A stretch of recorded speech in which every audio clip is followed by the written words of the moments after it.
One of the worst accidents yet involving migrants trying to reach Europe. Up to 900 are feared dead on board a single ship making the journey from North Africa. It's spurring EU leaders into action, but what needs to be done to turn the tide? This is Inside Story.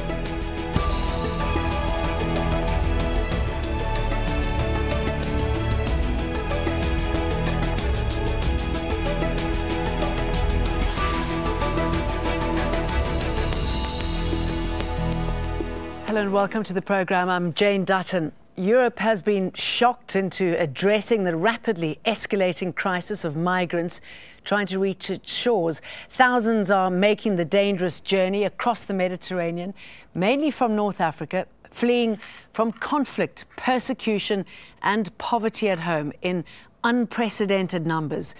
And hundreds are dying in pursuit of their dreams of a better life. In the worst accident of its kind so far, up to 900 migrants were feared dead on Sunday after their boat capsized off the coast of Libya. Barely 24 survived. The UN's refugee agency, UNHCR, says most on board, including children as young as 10, were from Syria, Eritrea and Somalia. Now, given the nature of people smuggling, it's difficult to pin down the exact numbers involved. If the latest toll in Sunday's tragedy is confirmed, as many as 1,800 people will have died trying to cross the Mediterranean this year. Compare that to this time last year, when fewer than 100 were killed trying to make the crossing. A figure that rose to 3,000 deaths for the whole of 2014, setting an unwelcome record, now one that looks set to be broken. European ministers held an emergency meeting in Luxembourg on Monday, agreeing to increase maritime patrols and to take on the smugglers. EU leaders are expected to meet again in Brussels on Thursday to firm up the proposals. From Luxembourg, Dominic Kane has more. A moment's silence to mark the deaths of so many migrants. After a day of high-level meetings in Luxembourg, the EU foreign policy chief said it was now imperative to act.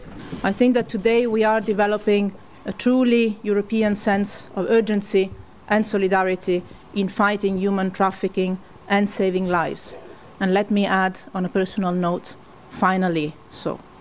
The EU's proposed new measures include strengthening its mission in Niger to try to stop migrants crossing into Libya, where they're often smuggled from, destroying the boats used by traffickers in the Mediterranean, which are often unseaworthy or illegal, to strengthen and give more money to the Triton and Poseidon rescue operations, and to get member states to share responsibility for the resettlement and relocation of refugees. Because the country that has borne the brunt of the migrant wave says it can no longer cope on its own. It's a European emergency, so it's not a problem to help Italy, it's a problem to help Europe. You can't have a European emergency and an Italian answer. That's a reference to Italy's Operation Mare Nostrum, which cost more than $100 million during the 12 months it ran for, and which was closed down last year. Many of the migrants crossing the Mediterranean want eventually to reach Germany. It receives more asylum seekers than any other EU country.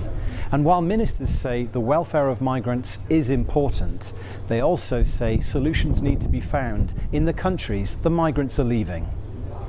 Our very first priority has to be improving sea rescue operations so fewer people die. That is obvious. Secondly, we know that the push factor of migration will not let up as long as conditions in North Africa remain unstable.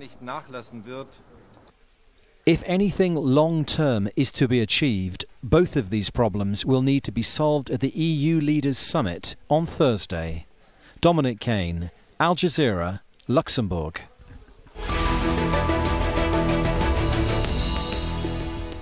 So let's get straight to this and bring in our guests for this inside story. Joining us from the Italian coastal city of Catania is Gemma Parkin, Senior News Manager for Save the Children. In Geneva, William Spindler, Senior Communications Officer for the United Nations High Commissioner for Refugees. and in London, Camino Mortera-Martinez, Research Fellow at the Centre for European Reform. A very warm welcome to all of you. Gemma Parkin, let me come to you. It's obviously been a dreadful, dreadful couple of days, and I know that you've experienced firsthand what has been going on, talking to some of the survivors. What have you found out about this tragedy? It has been a horribly predictable catastrophe that's happened once again off Italy's shores. We actually, as Save the Children, predicted last year when the EU cut the funding to Italy's search and rescue operation that children would pay the price, that it would be a death sentence for thousands of children, and sadly this week that has rung true. And the children that we interview as part of Save the Children's team on the ground in Italy that deal with children's physical and emotional needs on arrival, they paint a picture that's so harrowing and bleak that you wouldn't want any child to witness such horrors. Tell me what it's like to be in a place like that, which is, if I can put it this way, surrounded by a watery grave, a massive cemetery. Well, actually, when the survivors from the latest shipwreck arrived in Catania port last night at about 1 a.m, there was a huge crowd out to meet them. These were 28 survivors from a shipwreck where we think that up to 700 people were on board. We know that 100 children probably died that night. And the reception was really remarkable because there were protesters out, but they weren't anti-migration protesters. They were actually welcoming the migrants and the children arriving here. They were protesting against the cuts to the sea rescue operations, and that was obviously welcoming for the children that have been through a terrible ordeal. It seems obviously that a lot of people have just had enough, doesn't it, Camino Mortera-Martinez? What do you think went wrong this time? I mean, why is it that we're seeing so many people dying so often? Well, I think that the reason why people are dying more now than before, it's because of the replacement of the operation as we were hearing before. So basically the European Union has now a border control operation called Triton, which is replacing Mare Nostrum, so the Italian-led operation, which was a search and rescue operation. So we are talking about a Triton operation with a much more reduced budgets, a much more reduced fleet of very few vessels and 2 aircrafts, if I'm correct. Do you think that'll make a difference? I think that it makes a big difference. Actually, we're seeing that the number of migrants has increased a little bit, but the number of deaths has increased incredibly since the operations were replaced. Because what we're seeing now is that we don't have the mandate to rescue migrants on the sea. We have a mandate to patrol the sea. So I think that's actually the main difference that we have now. Okay, William Spindler, I mean, it really is a shame that it took something like this, as devastating as this, for countries to finally react, for these 28 leaders to finally get their act together and make a difference. Well, let's hope so. It's about time as well. We have heard how many people have died already, and the worst is that all this could be fixed. There are ways that we can deal with this problem, although obviously it's a very complex problem, and we have heard yesterday from Luxembourg a series of steps proposed by the European Union, which are positive steps. We have heard that the European Union wants to deal collectively with this issue, which is something we have been advocating for, that they are also talking about sharing asylum seekers and refugees among European states. But the emphasis is still too much on law enforcement and on repressive means and security. Although these things are important and need to be done, we would like to see a more robust search and rescue operation, because at the end of the day, the priority has to be to save people who are at sea. So you agreeing with, excuse me, jumping in, sorry, with Camino, what she's saying as well is that there's not enough emphasis on the rescue. Why do you think they are ignoring the most important thing? That should be the first step, surely. Absolutely, we agree that this should be the first priority.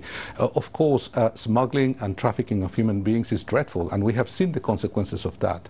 Recently, some of our colleagues saw people disembarking in Lampedusa who had been held in a house in Libya by traffickers, and who suffered horrible burns when there was an explosion. And they were not allowed to receive any medical treatment. They were just put on a boat and sent to Italy. This is a dreadful example of how little regard for life these people have. But at the end of the day, what needs to be done is to find legal alternatives for refugees to come to Europe, so that they don't need to resort to smugglers and risk their lives in this way. Gemma Parkin, do you think this 10-point plan adequately covers the needs of refugees who are able to make it onto the shores of a country in Europe? Well, until we see the rescue boats out patrolling waters, rescuing people, stopping children drowning, we're not going to be satisfied. So action speaks louder than words, and we really need the EU leaders, when they meet on Thursday, to immediately restart the rescue. But I would agree that there does need to be more done at the root of the problem, and you know, there is a huge refugee crisis at the moment, probably the worst since the Second World War. The Syrian refugee crisis alone, there does need to be more of these people kind of resettled into richer countries, and rich nations need to do their fair share of allowing refugees to be resettled, because at the moment the burden is on the countries surrounding Syria. For example, Lebanon, a quarter of their population is now refugees, so it would be nice if richer countries did their fair share as well. I mean, Gemma, do you think it should just be an EU problem, considering for example, there are countries in this region who are fomenting some of the fighting in those countries where we're seeing this massive instability, those countries that people are fleeing from? Shouldn't countries in this region and further afield also become involved? Well, we see it as an EU problem because it's happening on the shores of Europe, and people are heading to Europe. It can't be perceived to be Italy's problem alone to deal with. They can't take the burden of responsibility alone. And what we've seen with the appalling policy of cutting funding to the Italian search and rescue operation last year is more deaths of children. So any European leader that you know, doesn't make the right decision on Thursday and doesn't immediately restart the rescue, I think in their kind of later political life and in their retirement, they'll look back on this as, you know, a mistake. Right, so you say it should be an EU problem. Britain's certainly not keen for it to be its problem in any way, and Tony Abbott has got something to say about this. He says Europe should adopt tougher border controls to deter people smuggling. Abbott's government implemented a strict policy of turning back asylum seekers' boats to discourage them from trying to reach Australia. I suppose we must grieve. We must grieve for the lost, but at the same time we must resolve to stop this terrible problem. And the only way you can stop the deaths is to stop the people smuggling trade. The only way you can stop the deaths is, in fact, to stop the boats. And that's why it is so urgent that the countries of Europe adopt very strong policies that will end the people smuggling trade across the Mediterranean. Camino, I saw you shaking your head there when Tony Abbott was addressing the media. Why is that? Because actually I was confronted with this argument yesterday with should the European Union not take the Australian routes to deter people from coming. And besides all moral judgments on whether or not you can kind of do this when it comes to human lives, we also have a very strong argument from a practical point of view. So Australia is basically having detention camps, so what is practically a detention camp offshore in Papua New Guinea, which is something that, first of all, the European Union could not do, and then they are returning their asylum seekers to their countries of origin, which is Sri Lanka and Indonesia and all these sort of countries. Well, the European Union can certainly not return people to Libya or to Syria, because as Ms. Mogherini said yesterday, that would equal to kill the people that we are receiving here. So both from a moral and from a practical point of view, I think that argument is not right. What do you make of his words, William, and the fact that Britain's policy is being described as drown a migrant to save a migrant? They believe that if rescue cover was withdrawn, they wouldn't be rescued. They wouldn't be tempted to make the journey. Well, we think that to let people drown simply in order to discourage others from trying, it's immoral, and also it's not going to work, because people are desperately trying to look for safety, and that's the reason why they are coming. They don't know whether they will be rescued or not, but at the end of the day they have no choice but to take these journeys, because they can't go back to their places they come from, because they will be facing death or torture or the human rights violations there. So in our view, what needs to be done is to find ways to deal with the problems at the root cause. The reason why these people are trying to come to Europe is because they are fleeing conflicts, and we need to reactivate diplomatic and political ways to deal with conflicts. At the moment, a series of conflicts are raging in the Middle East and in North Africa and in Sub-Saharan Africa. We have the conflict in Syria that has been going on for 4 years now. We have now the situation in Yemen, in Libya, in the Horn of Africa, in the Central African Republic, in the DRC, in Somalia. We have this proliferation of conflicts around the world, and the international community seems to be unable to solve them. Isn't that rather delaying? That's why we have the largest number Sorry, of excuse me, jumping in here. refugees. Sorry, isn't this delaying the EU's responsibility, though, saying that you've got to address these root causes? Because how do you really address the causes that you've mentioned? There are so many of them. Well, you need to reactivate the capacity to solve conflicts. It's not impossible to solve conflicts. We have seen in the past situations such as this. So, but this is not the only thing that needs to be done. Of course, there are people already on the move, and they will continue to try to come. So you need to save them. You need to find legal, safe alternatives for some of the most vulnerable refugees to come to Europe. And you need to also address the root causes. And more importantly, you need also to help refugees where they are at the moment. As we heard before, the vast majority of Syrian refugees are at the moment in countries such as Lebanon, Turkey, Jordan and Iraq.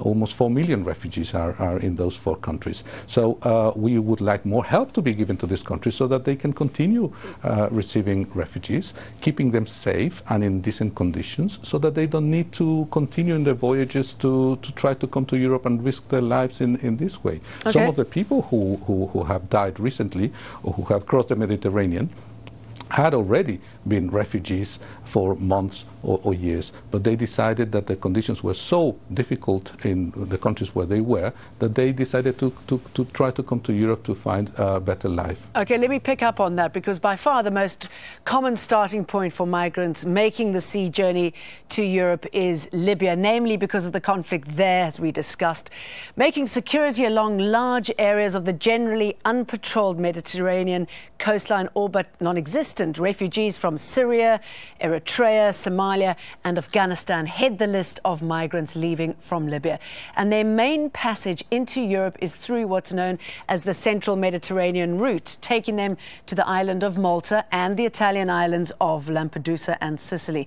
Al Jazeera's Phil Lavelle met one man in Rome who made that treacherous journey from Libya. Here's his story.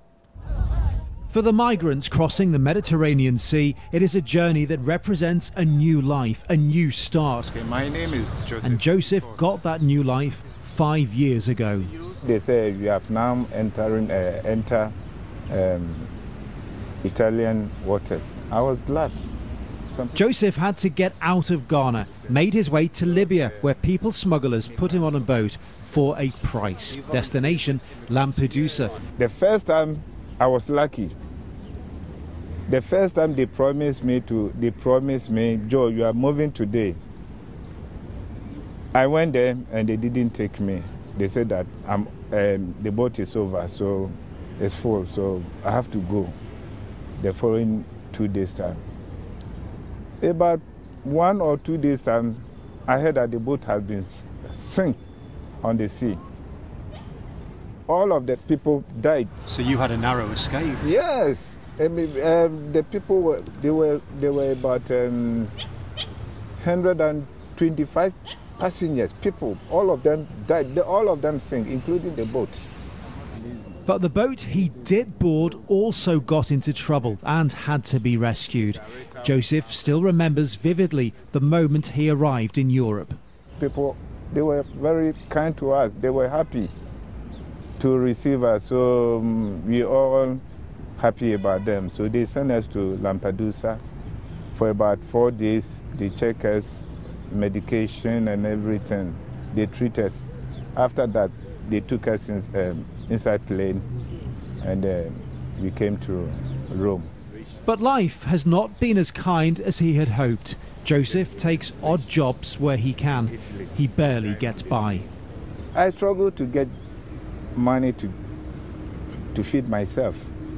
You struggle to eat? Yes, struggle to eat. In Italy here, especially Rome here, the job has been limited. There's a little job whereby people are working. If you're lucky, you get some job. If you're not lucky, you're just praying. One day somebody will call you to come and work for. And he has a message for those driven to risk their lives to get to Europe. It's better for them to stop coming. So I will tell them they should stay where they are. The words of a man who's been there, is there now, but words that many will ignore. So desperate are they for that new start. Phil Lavelle, Al Jazeera, Rome. Gemma, there's a very good example of somebody who's fled the horrors of home, braved the journey by sea, only to face difficult times in his new home. What needs to be done to make it easier for those who get there?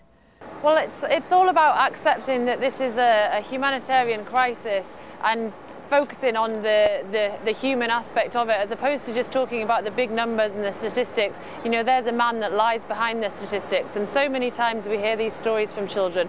It's not just about the sea crossing, it's about their journey across the desert, walking on foot across the Sahara with no food and water, crossing war zones like Libya where they're beaten and extorted for money, and then they're risking their lives on the sea crossing. So it's about accepting that there is a reason that people are putting their lives in so much danger and taking a gamble with their life. It's because they're fleeing persecution and war, and they deserve sanctuary and safety. People shouldn't have to fear being shot every time they leave their home. So I think it's about focusing on the humanity as opposed to any kind of political rhetoric.